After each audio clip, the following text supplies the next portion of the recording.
begin by talking about recovery. They say it takes, on average, 7 tries to quit smoking. If someone fails on their 6th attempt, it does not mean they're a failure. It just means they haven't hit that 7th mark yet. Recovering from eating disorders is like that. Missing the mark once doesn't make you a failure. Slipping repeatedly doesn't mean you're helpless. It just means you haven't tried enough times yet. And personally, that was one of the hardest things for me to get over. I'm definitely an all or nothing thinker. It's black or white, no gray areas.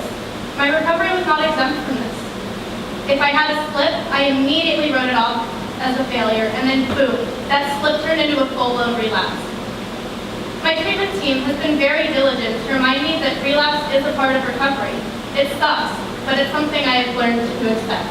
What many people misunderstand is that more often than not, eating disorders are an invisible illness.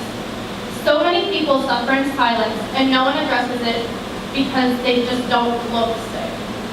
I was a victim of this stigma.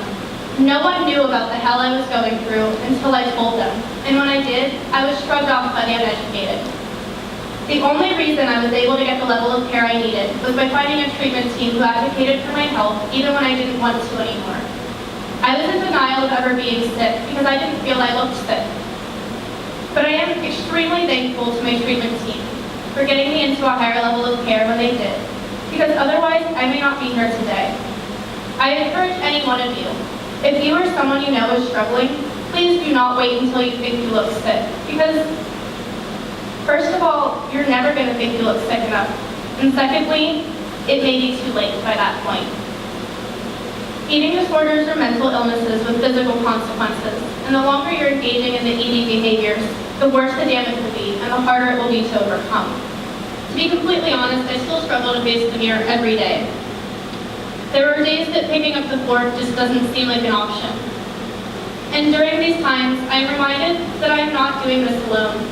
I have utilized the free Data Navigator service, and one of my biggest supporters happens to be the girl I booked to speak at Thiel College last year.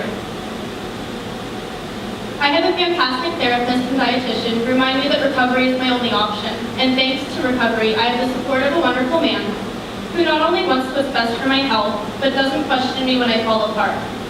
I also was blessed with an amazing little sister in my sorority who didn't disown me when I had to take a 2-month leave of absence, but rather called me nearly every day and welcomed me back with warm and open arms. And with this, I'd like to leave you with a quote from philosopher Jean-Paul Sartre. Freedom is what we do with what's been done to you. I used to find it so easy to question the universe about the cards I've been dealt, but the questioning never led to anything. One day I realized that I'm not alone in my struggles, and so I decided to advocate for them. Thank you.